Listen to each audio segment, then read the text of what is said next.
At the beginning, we see our protagonist completing his mission.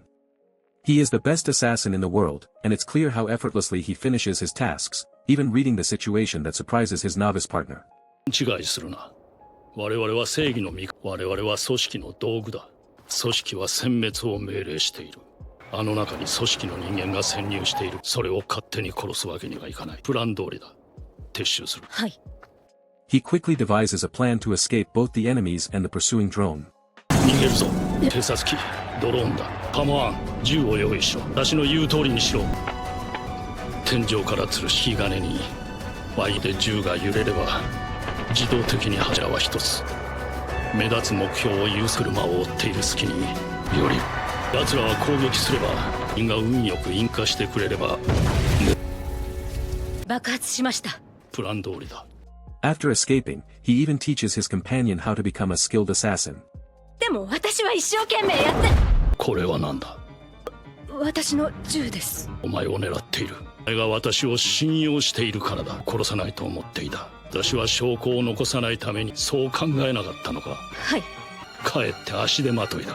こういう時どう習った？どう習った？相手のホットサイドにかわしながら体を。なぜそうしない？通用するとは思いません。信用するな。だから素人だという全てにおいてだ。分かったな。信用するなと言ったばかりだろ。分かったら寝ろ。寝ろ。撃ちます。プロは信用しないんじゃないんですか？じゃなくて撃てない。誤差で気づくべきだ。銃で脅した相手に弾の入った銃を返すと素人め。Following the successful mission, he plans to retire and focus on teaching. However, while on the plane, the organization fakes a hijacking to silence him. 何があったんですか？菅は組織だ。手回しがいいな。ハイジャックは嘘だ。それって。人を暗殺するつもりだ。そのための道具だ。木に確実に乗るように足手まといをつけ。お客様、そこは立ち入り禁止で。野成対人地雷。お受感は生きているか？私の番が来るとは思っていたが、ここまで豪華な棺桶を用意。参ってしまうよ。To his surprise, when he opens his eyes, he finds himself in an unfamiliar place before a goddess. When he asks her what she wants from him, she offers him a choice: to be reborn anew with all his memories erased, or to be reincarnated into another world with all his memories intact, in exchange for accepting a mission she will assign. When he inquires about the mission, the goddess explains that he will be born into a fantasy world of magic and swords, where he must eliminate the hero. At first, our protagonist couldn't believe in reincarnation and asked the goddess for details about his mission. The goddess then revealed all the information about the new world he would live in. After learning everything, he asked the goddess why he had to assassinate the hero. The goddess explained that 16 years after his reincarnation, the hero would defeat the demon lord, but then uses his power to bring chaos to the world. 2 years later, when he turned 18, the world would be completely destroyed. Therefore, the goddess would grant him high stats and a chance to choose his own skills and magic attributes to use against the hero, who had 30 skills, 5 of which were S rank and all the rest A rank, truly the strongest. Before choosing, he asked the goddess if his mission was to save the world or just to defeat the hero, saying that if he could save the world without killing the hero, he would do so. The goddess replied that if he could, he was allowed to do that. He then fully accepted the mission and selected his skills and magic attributes. First, he chose the rare S-rank skill, which only 1 in 100 million people could obtain. 超回復。ありとあらゆる回復力が上昇する。Next, the A-rank skill, 1 in a million. 四季を折るもの。Then the B-rank skill, 1 in 10,000. 成長限短期間であらゆる能力を伸ばせる。Followed by the C-rank skill, 1 in 100. 体術だ。And finally, the D-rank skill, which everyone had. おや、神は見る目がないのではないかね。For his magic attributes, he picked 4 of the basic ones: wind, fire, water, and earth, passing on the rare light and dark attributes. After making his selections, the goddess began his rebirth and told him he would be born into the noble Tuatha family, a clan of assassins. The protagonist thought back to his first life, where he grew up as an emotionless assassin from childhood, and now he had the chance to change that. He wanted to live on his own will and experience happiness. After his birth, his father, Kian, named him Lu, and his mother, Sri, approved of the name.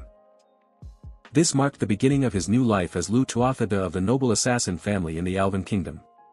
7 years later, Lu always made sure to have enough practice by occasionally hunts in the forest to prepare and strengthen his body. 獲物が走って逃げると味が落ちる。前肉を取るにはヘッドショットの一撃で。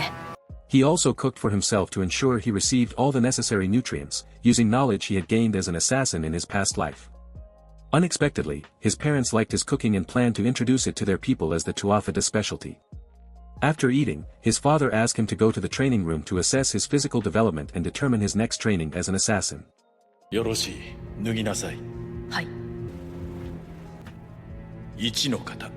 はい。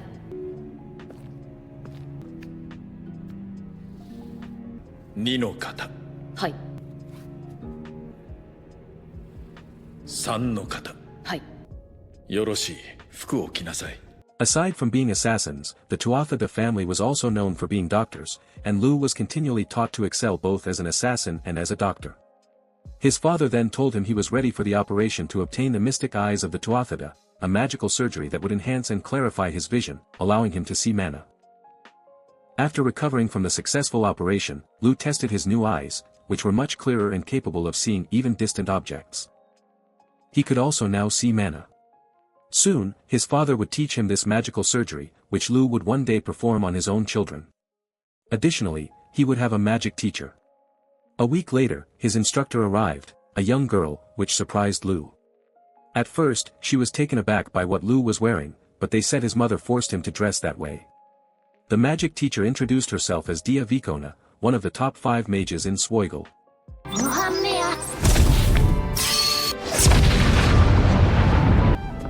スオイゲル王国でも書いたよ。私の名前はディア・ビコーネ。よろしくね。Next, Lu formally introduced himself. Afterward, Dia gave him a stone, a far stone capable of storing mana. Dia explained that this stone would be used to measure Lu's magical capacity and instructed him to channel all his mana into it. At first, Dia was pleased with the amount of mana Lu possessed, but then she was shocked because Lu seemed to pour in an endless supply of mana. This was due to Lu's rapid recovery and limitless growth skills, which greatly expanded his magical capacity. However, Lu knew this still wasn't enough to defeat the hero. Eventually, the far stone could no longer contain the sheer volume of his mana.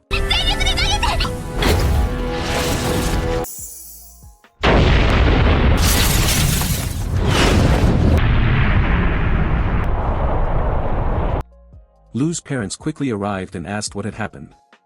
Instead of getting angry, they were delighted by the strength of Lu's magic. Then Lu asked if he could request more far stones, but Dia explained that these stones were treasured objects of the Vicona region and were not freely given to outsiders. The next day, using the far stone again, they examined Lu's magic attributes. Dia was surprised to discover that Lu had 4 attributes: earth, wind, fire, and water. It was the first time she had ever seen a person with 4 attributes. Next, Dia taught Lu about attribute conversion, enabling him to use his mana attributes to cast spells. They started with the earth attribute. Soon, Lu noticed strange letters appearing in his mind. These were the god revelation letters, the characters he could use for spells. Dia showed to him how to use the letters properly in magic spells. 見てて。平成ソウル。同性性。平成ソウル。ってだけで覚えられるの？には自信がある。だが追いついていないけど。そんな命。俺にもっと教えてくれ。The following day, Lu practiced pronouncing and reading these magical letters correctly. Lu then wondered if they could create and write spells themselves based on the magic letters, even without god revelation. Dia tried writing a spell that hadn't appeared yet in his mind, and it worked. Lu then asked Dia to write down all the letters of the earth spell. From this, Lu was able to create a spell to produce gold. Dia was thrilled because she didn't know of any spells that could create gold. However, when she tried it, the spell didn't work and only gave her a headache. But when Lu tried it, it worked perfectly. Lu realized this was probably due to his skill, Spell Weaver, which allowed him to create his own spells. Therefore, before any new spells they developed could be used by others, Lu had to transcribe it first. Dia was pleased when the gold creation spell finally worked. After a few days, Lu created a gun-like spell by combining earth and fire affinities. 平成数字同士。タングステンの弾丸を発射する。じゃあ私も。Then he made a cannon-like spell, 平成水素ヘイヘド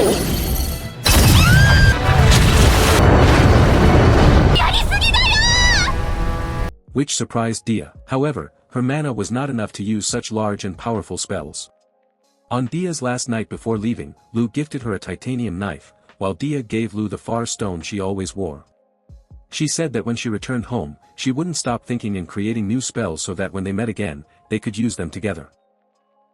Lu promised that whenever Dia needed him or wanted to see him, he would come no matter what. After Dia left, Kian took Lu to a certain place, a prison holding inmates who were about to be executed. They approached a woman who had committed many evil deeds and crimes. This was to be Lu's first assassination, as part of the Tuatha. ルーム、好きなように殺しなさい。大丈夫だよお姉さん切れ味のいい刃物だし静かに死ねるよ許さねえぞクソガキみたいに焼き殺してやるそうだね知れないな時にはね The next day, Lu's entire family walked around their territory, feeling happy about the good harvest and the prosperous town. It was also clear that the people really liked them. Even Lu's cream stew, which they called the Tuatha specialty, was famous and well-loved by the locals. However, the truth was that Lu was also using this opportunity to find someone with mana who could become his assistant. Now that he was 10 years old, and with only 8 years left until the goddess's prophecy came true, he needed to focus on getting stronger. The following day, Lu decided to go hunting because winter was beginning. While in the forest, he heard a pack of wolves hunting as well and thought about joining them. To his surprise, it was actually a young girl being hunted by the wolves, and he immediately helped her. He also took this chance to practice. 無事かはい訓練と行こう状況下 SS コーディ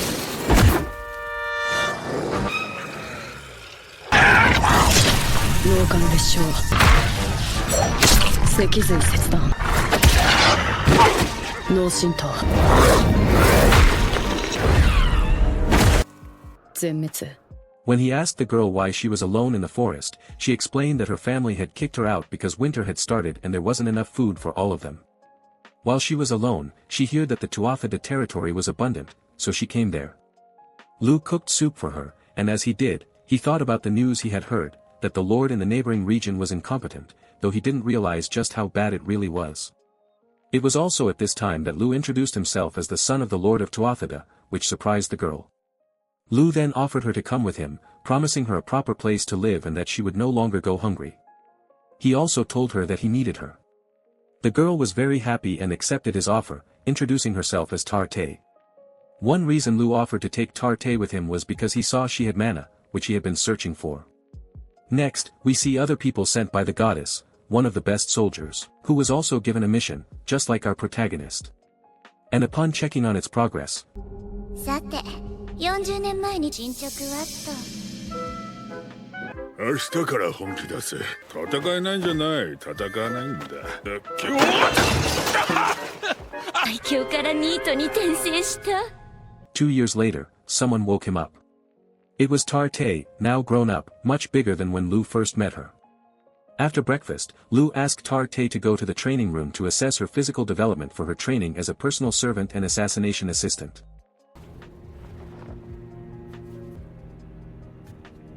1の方はい次2の方はい3の方はいいいだろう服を着て His father agreed to it, but with 2 conditions. First, he would be the one to teach Tarte, and second, if Tarte ever became a traitor, it would be his responsibility to deal with her. Over 2 years of training under Lu, Tarte quickly learned to be an assassin and a servant, but she still wasn't improving in combat.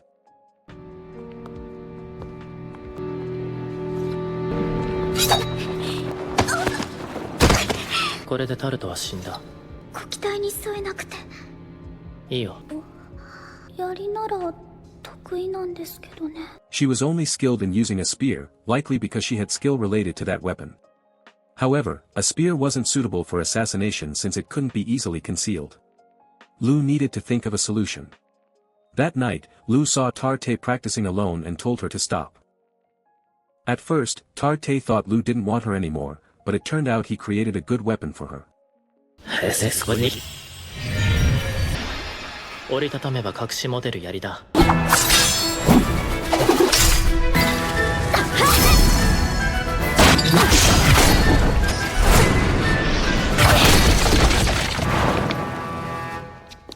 Lu was pleased with this and praised her, which made Tarte happy. The next morning, Tarte woke Lu up early. Upon waking, Lu praised Tarte's skill with the spear, which delighted Tarte. Lu thought to himself that all his plans were finally falling into place. We see another person sent by the goddess on the same mission. He is one of the finest samurai. The goddess also observed his progress. さて35号の進捗は勇者とお見受けいたす。お命ちょうだい。次に期待しましょう。 While walking through the town they oversee with Tarte, we notice how much the people love Lu because he always helps them, from tending their crops to caring for their livestock. As a result, he often receives many gifts from the villagers. That evening, we see Lu filling many far stones with mana to further increase his mana pool. We learn that he has mastered making far stones after analyzing the one Dia gave him. Then Tarte arrives to inform Lu that Kian has summoned him to the training room. Upon arrival, Kian directly asks about Tarte. Lu replies that Tarte is as strong as those in their branch family and insists that Tarte is innocent. Based on his observations over the past 2 years, eye contact, reactions, pulse, breathing, and sweating, he hasn't seen any signs of lying or hiding anything. Kian is pleased to hear that Tarte is not a spy and that they don't need to eliminate her. Lu comments on how amazing it is that he hasn't found anyone with mana in their entire region, until he suddenly spots someone while hunting. Kian remarks that if Tarte truly isn't a spy, it's a miracle Lu saw her. He then says Lu's next training will also be a test. If Lu passes this test, he will only need to complete one more training before Kian recognizes him as a fully pledged Tuatha and assigns him an assassination job. Lu accepts the challenge. Kian explains that this test requires Lu to fight Kian himself. Whether he wins or loses, Lu must demonstrate his abilities. 暗殺者同士の戦いたりはしない。先に相手を見つけた方がいい。矢の奇跡により位置特定見つけた。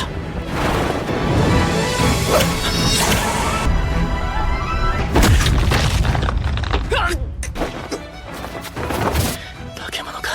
スキルを使えば常に位置を変えなければ狙われる。トゥアハーデの暗殺術に加え技術もある。手玉に取られる。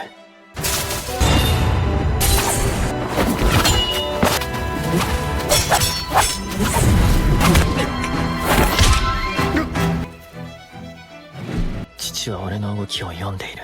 心音、発汗、呼吸、世界最高の医療技術を持ちからこそだ。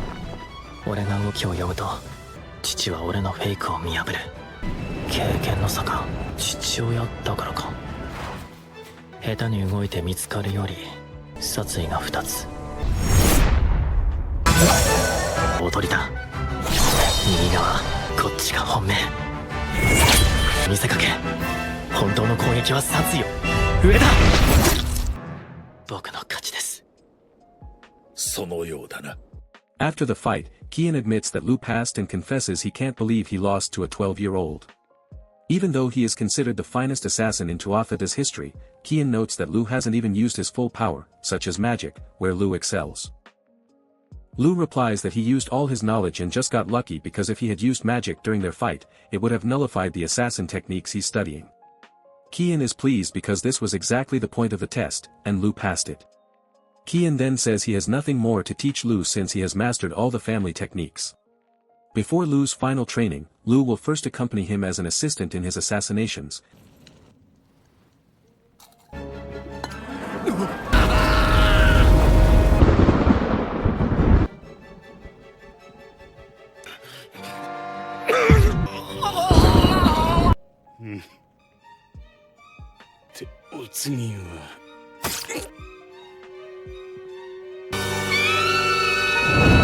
And Lu learned a lot from it.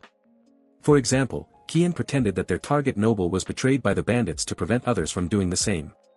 He also learned about visiting a patient unnecessarily, so that if the patient ever becomes their target, they will already know how to infiltrate its mansion. Kian then reveals that Lu's final training involves learning how to hide his true identity to infiltrate territories and get close to the nobles they target. This reminds Lu of his past life, where he pretended to be a chef, teacher, and other roles. Kian tells Lu he must have a fake identity and instructs him to become a merchant. He reveals that he arranged a fake identity for Lu from birth, Illig Baylor, the illegitimate son of a well-known merchant who owns Baylor Trading Company, one of Kian's connections. Lu must live as Illig Baylor for 2 years. That evening, all the branch families of Tuatha gather before Lu leaves to wish him well for his final training. Many admire Lu as the youngest Tuatha member ever to reach the final training. Once Lu completes his final training, he will be worthy of becoming the next leader of Tuatha. However, one person cannot accept that a child stands in line to lead their family because he believes he should have been chosen first. He challenges Lu, convinced he is stronger, and Kian accepts the duel on the condition that whoever wins will be the next in line to become the leader of Tuatha. いいだろう。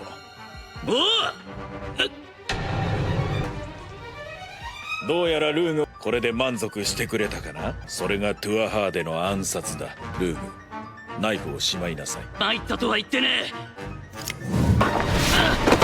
離せ。綺麗に折った。トゥアハーデの治療で2日もあればつながる。でもルーグの方が強い。大胆な手が使えるのだよ。息子はなかなかだろう。天才だと保証しよう。After the gathering, Lu talks to Rona. At first, he cannot believe he lost to someone younger than him, but Lu reassures him, saying it's okay because even his father, Kian, lost to him. Rona is shocked that the rumors were true that the finest assassin in Tuatha's history was defeated. Lu then offers Rona a subordinate position, not as an assassin but as his knight when he becomes head of Tuatha. Rona is delighted and accepts the offer. Lu gives him a sword, and he said to Lu that he will become even stronger after his final training. The next day, Lu leaves with Tart. He announces that from now on, he will be Illig Baylor, not Lu Tuatha, and Tarte complies. Upon arriving in the town of Miltu, Tarte immediately changed into a new servant's outfit, while Lu used powder and magic to color his hair, and now he is Illig Baylor, a merchant from Miltu. Next, we see a young girl named Maha offering tour guide services to tourists in Miltu. She and a group of young girls rely on this for income, and we learn that Maha is the one who thought of all this. Suddenly, it starts to rain while they're talking about their plans and dreams, such as having a proper house and plenty of food. When suddenly some men arrived and captured them all. Maha tries to help them escape by using her mana, but she's caught too. They are taken to an orphanage where they are forced to work and treated harshly, barely getting enough food. Later, the orphanage owner, Torin, arrives with a nobleman and selects among them. That evening, Aoife is summoned. Along with Maha, Aoife is stripped and bathed by Maha. Afterward, Aoife is groomed because she had been chosen by the nobleman who came that morning.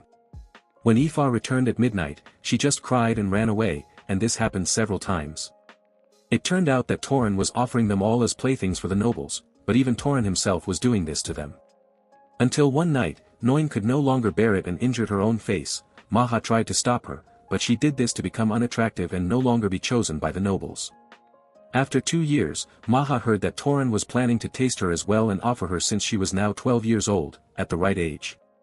After hearing this, Maha became scared and also planned to injure her face, but Lu arrived and stopped her from doing so. Here, he introduced himself as Illig and planned to adopt one of them, and directly chose Maha. Maha, 僕のところに来てくれ。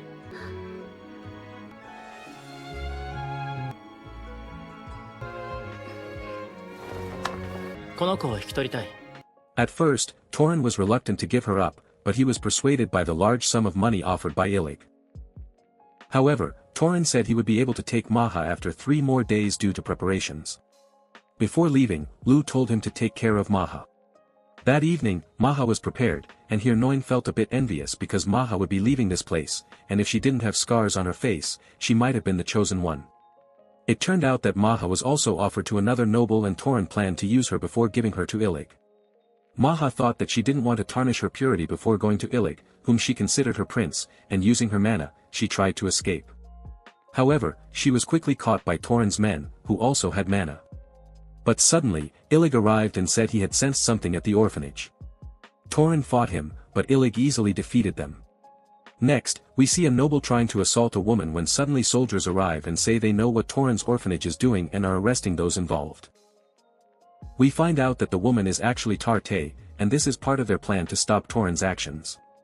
The next morning, we see that Noin's scars on her face are gone with the help of Illig, and Maha has been taken along.